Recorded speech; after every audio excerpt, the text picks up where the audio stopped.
Alhamdulillah wa salatu wa salam ala rasulillah. Ma ba'd. The questioner is asking about making wudu whilst in the hospital bed. Now, I'll give him shifa, but this person is asking here, he is conscious, but he is stuck on his hospital bed. How does he perform wudu? How does he establish the prayers? Now, if he is able to make wudu himself, then he must perform the wudu himself. If he is able to perform wudu with the help of somebody else, then that's what he must do. If that means he has to combine, then the correct view from the ulama, and this is the view of the Hanabila specifically, is that it is permissible for them to combine, because they have said illness is a legitimate reason for a person to combine his salawat. And there is evidence for this, which we don't want to get in right now.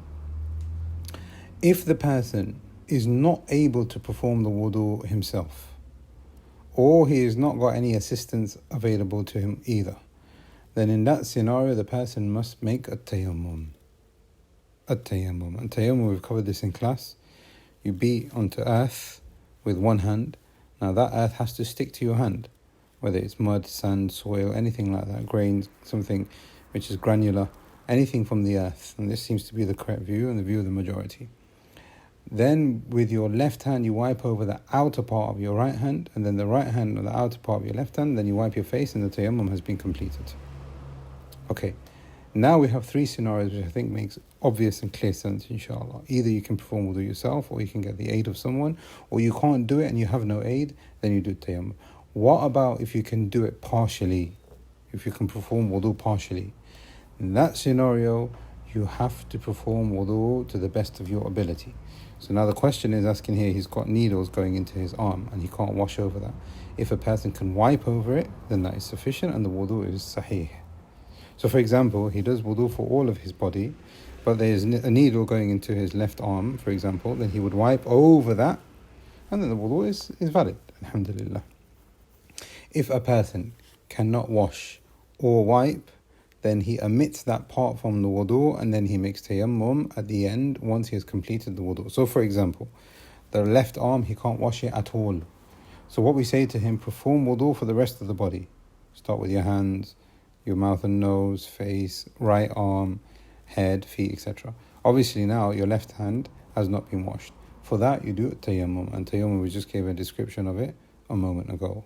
These are all the different scenarios, but the person must perform the wudu if he is able to do so, or get the assistance to perform wudu if he is able to do so. Then and only then can he move on to doing partial tayammum and wudu. And if he can't do any of that, then he performs tayammum. And if he can't do any of that, what do you do then?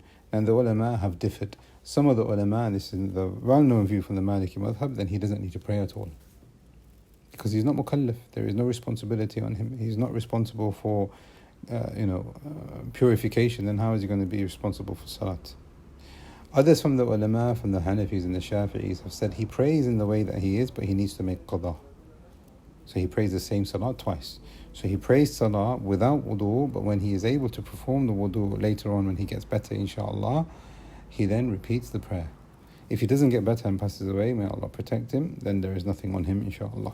That way, the madhabs there have said that that person has done what he has been able to do to the best of his ability, and he will not be accountable. The Hanabila, and this seems to be the more correct view, is Allah subhanahu wa ta'ala doesn't burden a soul more than it can bear. He prays in the state that he is in, and he doesn't need to repeat.